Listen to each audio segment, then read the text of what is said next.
And so it is time to go back and not weep on the ground, but hum a pleasant tune. Hello, everybody. Welcome back. It's your boy, Classic Tony. We're continuing through Beacon Pines, and as you can see, we're I can't think of the word. We are choo-choo chugging right along through this game, and we're having a great time. Hope you are. I am. Anyway, we're gonna get right into it, and we're gonna go back to what happened at the end of the previous episode, where Mr. Nuncreed and Juniper, our grandma, she threw the flame into the source, and it caused this fire, the fire caused this big flash, and that's what froze everything. So now we know the source is the cause of the ice, but we don't know how to stop it. Aside from one option we're not even going to talk about. If you finished the last episode, you know. But anyway, we're going to go back, and instead of little Luca crying over this, because that was a fair response, he's just going to hum a little tune. Let's see what happens. And in that stillness, he began to hum. And in the stillness, he began to hum. Now, I don't know if you can hear that, but shoutouts to my squeaky-ass chair. After the death of his father, Luca had trouble sleeping. Each night, his mother would sit at the foot of his bed and hum a gentle melody. It was the only thing that could calm his mind. The only thing that, however briefly, could make it all seem okay. That melody pervaded every memory Luca had of his mother. Shivering in the raw snow, he began to hum it out loud.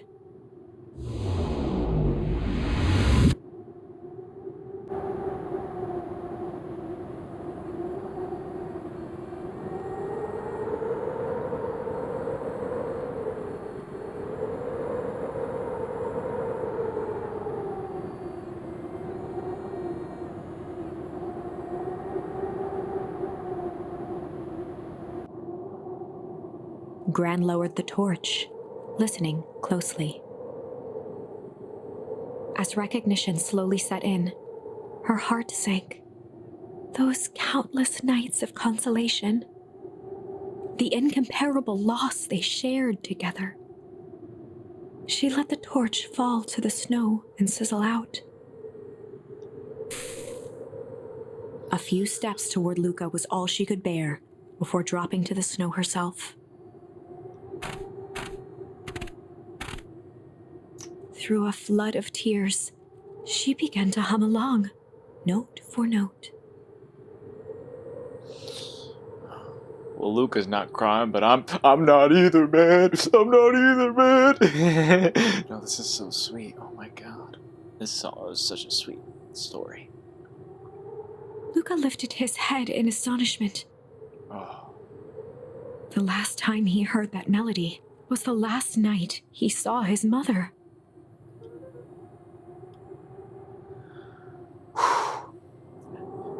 How do you know? I'm so sorry, my little buckaroo. Buckaroo? The only people who called me that were my dad and your mother. Luca blinked through blurry, watery eyes, trying to see more clearly. He could just make out the impression of a familiar face. No, he can't. He peered across the landscape at the woman on her knees. No, he can't. Something about her was undeniably his mother. Only smaller, older, changed. Maybe touched by some goop. Mom? That's right, buckaroo. Mom? Luca sprinted as fast as he could toward his mother. They held each other close, and the cold retreated from their bodies. Eleanor? I thought you were... gone.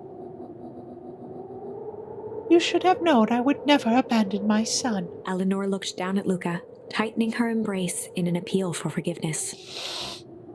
How? You're a smart man, Joseph. I thought you'd have pieced it together by now. You were exposed? Mom, I don't understand any of this. What happened to you?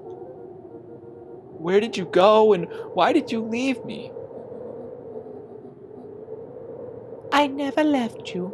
I was always right here, Luca. Why did you lie to me? It tore me up, Luca, but I did it to keep you safe. I thought that getting answers would help us both move on. But the more I discovered, the more I realized the danger we were in. Until perennial harvest was stopped, it was better if everyone thought I was gone. You could have trusted me. These are bad people, Luca. They won't stop until they get what they want. And they don't care who gets hurt in the process. Then what do?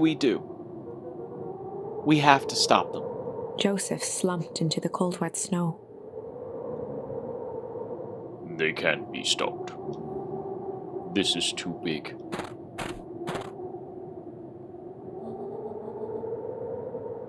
I tried beating them at their own game.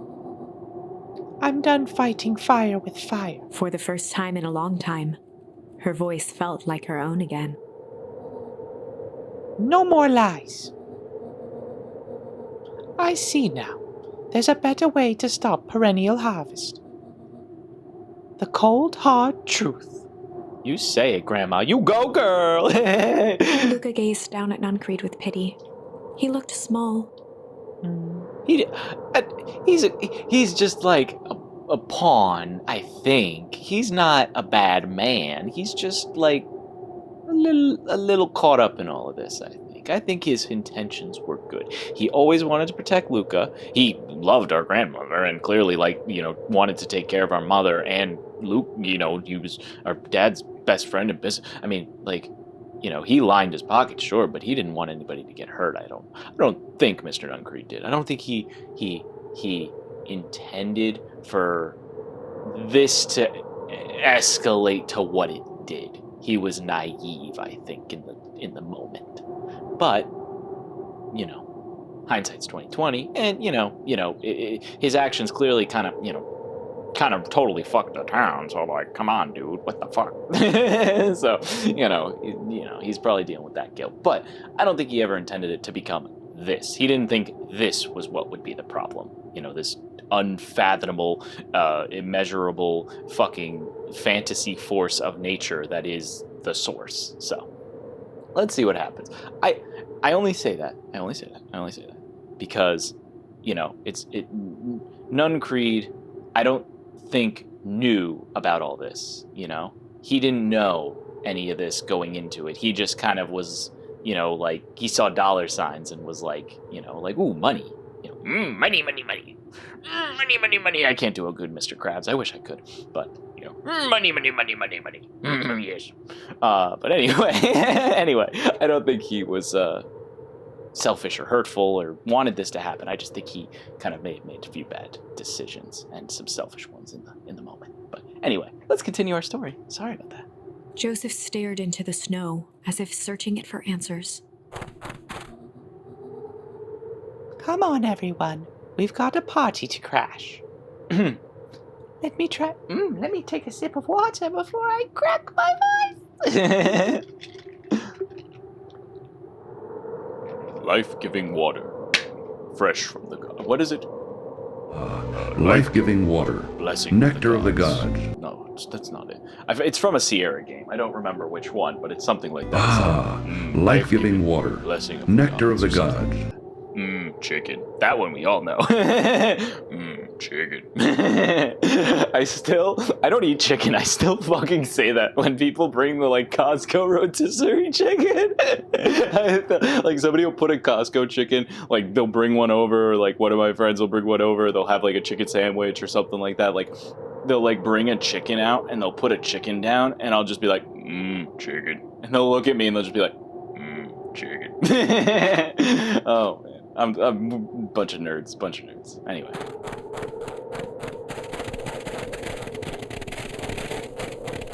Off we go, leaving him to think about what he's done.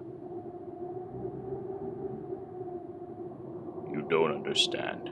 He always wins. Chapter 9. The Devil You Know.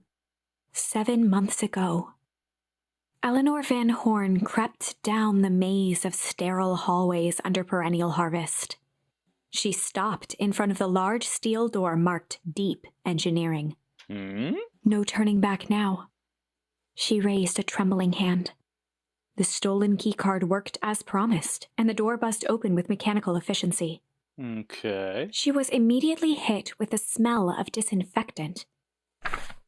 It was some sort of laboratory. I wonder what she's looking for. In one corner was a desk covered in papers.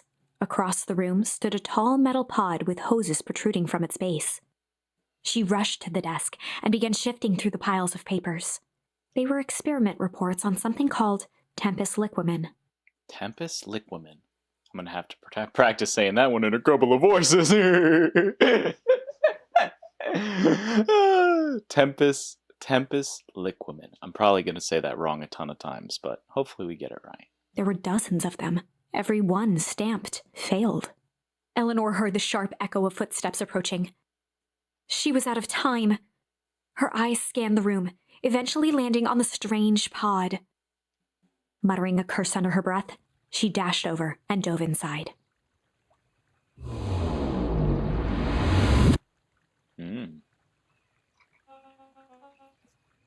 God, stupid mustache. I don't know if anybody has this problem, but if you have like a little bit of mustache, like it's just a little bit, when it's a little bit too long and you take that sip of water and then like you have like, you know, like the shaker cups that have the big holes and then like the water kind of goes over the hole so it gets on your mustache and then your mustache drops down into your mouth and then it's like, oh, get out of there. You're not supposed to be there. Go up there. Get out of here. And it's like, it's just really annoying. Anyway, sorry. I hope you don't have that problem because that's annoying.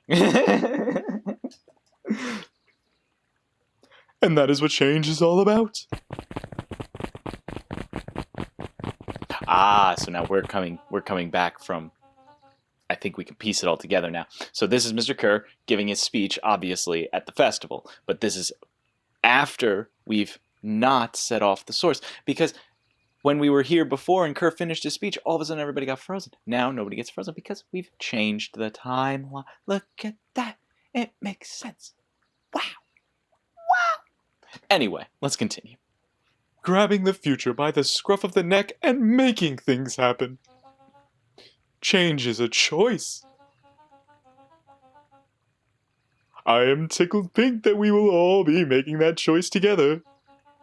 How great is that? This man is a liar.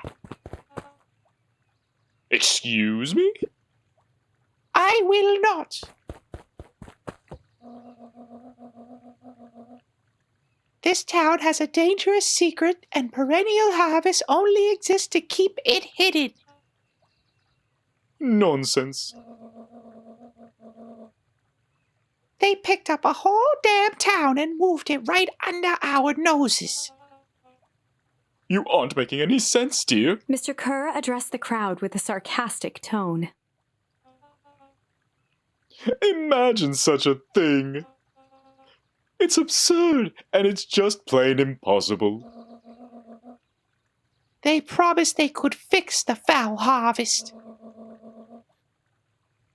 They told us they would clean this place up. We just had to leave town for a few days. But while they had us evacuated... Miss Hartford, I'm afraid I'm going to have to ask you to... You're afraid of a lot of things, aren't you? You sniveling little worm. This is growing tiresome. A little help, please. Don't you all see? This festival is a sham! An excuse to have the whole town gather in one place. They're planning something awful. I don't know what, but these people are wicked. Don't listen to her. She has absolutely no proof. I am the proof. I'm Eleanor Van Horn. Whispers filtered through the crowd. Whisper, whisper, whisper, whisper, whisper. Whisper, whisper, whisper. Well, aren't you just sneaky as the dickens? We all know Valentine fertilizer was too good to be true. And now this whole town is paying the price. Ladies and gentlemen, I am so sorry about this disturbance. My associates will take this obviously disturbed woman somewhere comfortable, so that she can get the help she needs. She's not the one who's disturbed. You two-timing clown.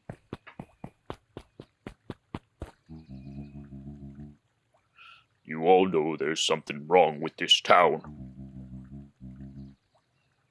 It was just easier to look the other way. The truth is...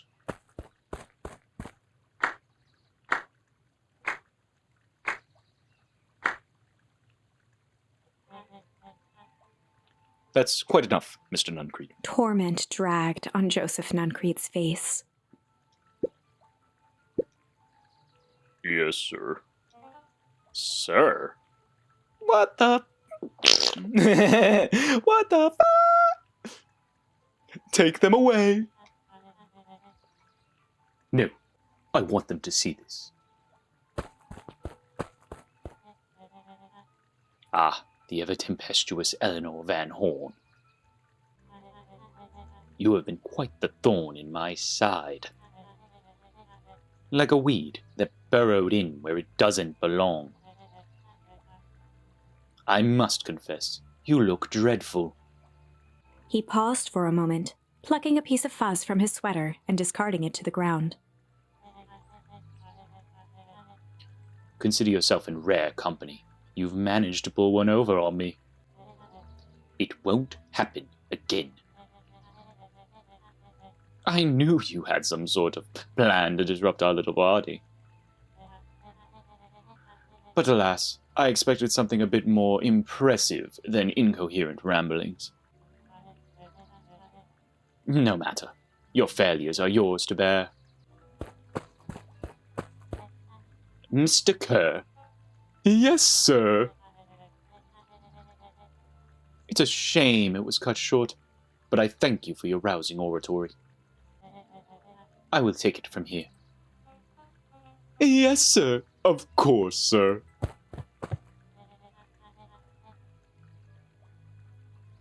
You have done quality work for me, William. You can look forward to the recompense we agreed upon. Kerr gave a bow of deference. Founder, you are most gracious. Gasps rippled through the crowd.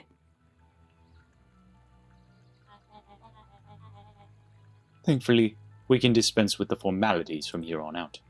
Solomon pulled a glass vial from his pocket. In one smooth motion, he downed its contents. A triumphant smile grew across Solomon's lips. You can all call me Sharper Valentine.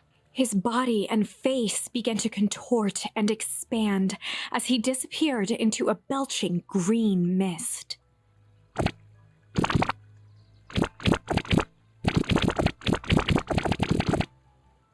A hushed horror gripped the crowd. This is a story about change. What? No! Oh, I want to go back. I'm going to have to re-record all of that probably. I am so sorry. Nothing's going to be different for you, but because I'm going to re-record all of the part that got fucked up. But I went to go review my notes to check Aramin's voice and completely forgot to put my microphone back in the proper place because, fuck me. Nothing will be different for you, but holy fuck, I am so sorry. I just realized it right now. So sorry. Hopefully not too different. It shouldn't sound too different, but very sorry about that. We pick up back here, and hopefully we're fine. Sorry about that. If the voices sound a little bit different, I apologize. It's because they were recorded at a later date. It's why I wanted to take that moment to say, oh shit, I fucked up. Anyway, let's continue. And now I get to give him a brand new voice. One that I've been saving. Not really. I don't have too many new voices, as you probably know. Ah, so you didn't see that coming. Good. Sharper examined his new hands. Well, this is quite the improvement. Everything looks so much smaller now.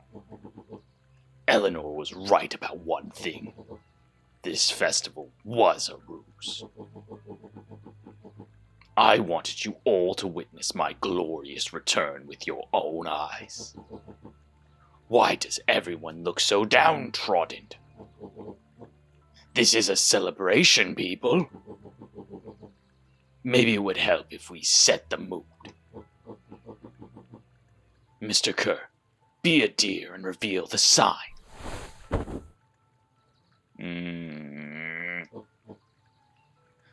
Ah, wonderful. Sharper choked out a crude squawk of laugh.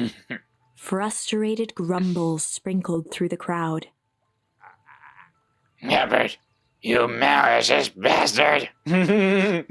Jeff has a great voice. Try that one more time. Sharper, you malicious bastard! Yeah, malice. I'm glad you're back, so I can tell you to your face. You destroyed this town. We ain't gonna let you get away with it again. Sorry, this is not the time for audience participation. Some assistance, Mr. Kerr. William Kerr gave a subtle nod to the clipboards. You coward! Coward! Sorry, Jeff's voice always hits the wrong part of the throat. Hey, yo, what the... Does anyone else have something to contribute? A helpless quiet settled over the crowd. I thought so. Did you all truly believe you could be free of me? A town of complete and utter fools! You people should be celebrating my return. You're clearly lost without me. And that leads me nicely to my children. Daddy? I gave you both the greatest gift a parent can give. The opportunity to prove yourselves in my absence. Squandered. To say I'm disappointed would be an understatement. Silence, Augustus. An adult is speaking. I don't know which is worse. A son who is completely hopeless. Or a daughter with such potential who inevitably let me down. Ernest, you fail me with admirable consideration. Sorry. This voice is hard to do, but it's okay, because it's not a ton of lines. I'm just going to keep my water up here, because I kind of need it. I need it! Hope y'all are enjoying this. This plot twist is a big one, right? It's like, oh my god, like this guy just fucking drank some goop and now he's a grown-ass man. He's the father of these two who fucked up the town in the first place, and now he's back. Why is he back? But he runs the thing. What the fuck? What the fuck is going on? I know. We're going to keep going and find out. Ernest, you failed me with admirable consistency. Thankfully, I was counting on it this time. Father, I... Have been wasting time, my dear. What have you accomplished? I was focused on cementing our legacy. Legacy? Who needs a legacy when you can just live forever? But what about... It's all right, kiddo. I'm afraid you suffer from a complete lack of imagination. Voice is hard, but I'm gonna do it. I'm gonna do it for y'all, because I love y'all. I'm afraid you suffer from a complete lack of imagination. There's just no helping it. Now then, where is Joseph? You didn't take the opportunity to slip off, did you? Ah, there he is. Everyone should give him a hand. None of this would have been possible without Joseph. I think you've said enough.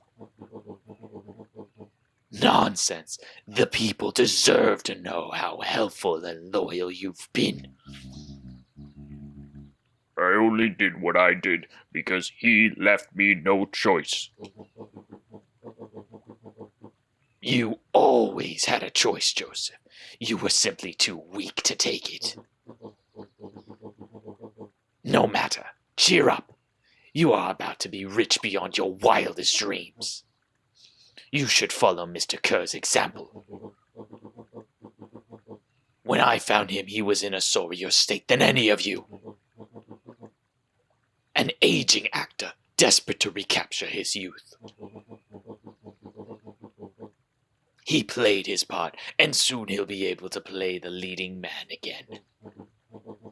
Forever, in fact, if he remains loyal. That goes for all of you. Well, those who haven't already frittered away my goodwill. Beacon Pines is mine again. And I am willing to share its spoils in exchange for absolute loyalty. Oh, talk about a voice change. Are you saying William Kerr was never in charge of Perennial Harvest? Ha! You think that puffed up blatherskite... What the... I gotta look that word up. Eventually. A person who talks to great length without making much sense. We did give Mr. Kerr the perfect voice. Yes, we did. Blatherskite. Blatherskite. I was right. It was blatherskite. Wow, what an interesting word. See, we learned something. I hope we learn together. Oh, let's keep going. You think that puffed up blatherskite could accomplish all of this? Dawn, I suppose it's time for your big exclusive. Sharper addressed the crowd with indignant pride. He'd planned this moment for so long that now, at the deed's fruition, it almost felt frivolous. You see, I needed a figurehead to hold things down while I orchestrated my return. Someone to misdirect, lie, and bilk this town for a spell. So I invented William Kerr. I invented? You invented him? What the fuck? So I invented William Kerr. Take your bow. You've earned it. Mr. Kerr flourished a preposterously elaborate bow. There it is. Patrick C. Monesquire, thespian extraordinaire, at your service. Founder, I just wanted to thank you again for this opportunity. It truly was the role of a lifetime. Wait! So this Bill Kerr was a patsy the whole time? Now that this secret's out in the open, what's to stop this town from rising up against you? Oh, that's the delicious part. Fear. Thanks to our clipboards, I know what each and every person in this town fears most. and I will make those fears manifest for anyone who steps out of line. The choice is simple. I'm not afraid of you. Ha! The young hero. I've kept a keen eye on you, boy. You and your friends made a habit of disrupting my plans. What a pity if things would have gone a bit differently. You might have had your moment of triumph. But that's fate for you. You can't do this. Oh, but I can. I have won. Never underestimate what a great man can do, given time. And now time is my plaything. Perhaps the most expensive thing I've ever bought. But well worth it. Ha! Sharper coughed up one final laugh and cracked his knuckles. Ha! Enough chit-chat. Let's get to work, shall we? No. And so No. Sharper set about remaking the town in his own image. No! The fertilizer factory soon reopened for business. Sales rose steadily as more and more farmers across the countryside began to swear by its miraculous properties. Beacon Pines became famous, a secretive town that, for the right price, shared its gifts with all. Gifts that became more and more necessary in a world where winters grew longer and longer. Yeah, you got that problem you're not dealing with. The end. No! This is wrong, but things are becoming clearer now. That is true. We are starting to understand. You can feel it, right? We can't let Sharper win. He might just be the key to this whole thing. Let's see. Well, as you can see, we don't have, we have another path to go down. Excuse me, I'm gonna burp. Oh my god! I haven't drank soda or nothing. That was a killer burp. Let's go. I'm hyped on that one. Anyway, I think this is a great place to stop. I really think that we're getting this story together, and thank you all so much for joining me. I hope y'all are still enjoying this story. We are nearing the end, and it hopefully is starting to make sense because now you see who the real villain is, Sharper Valentine. He is the problem, and he is back, and he is going to manipulate and control this town unless we find a way to stop him. And we will. Oh, we will. But we'll do that in the next episode. Thank you all so much again. Love y'all. Hope y'all are doing well out there. Hope you're having a wonderful day, night, evening, or whatever you got going on. And as always, you beautiful people, take it easy and peace.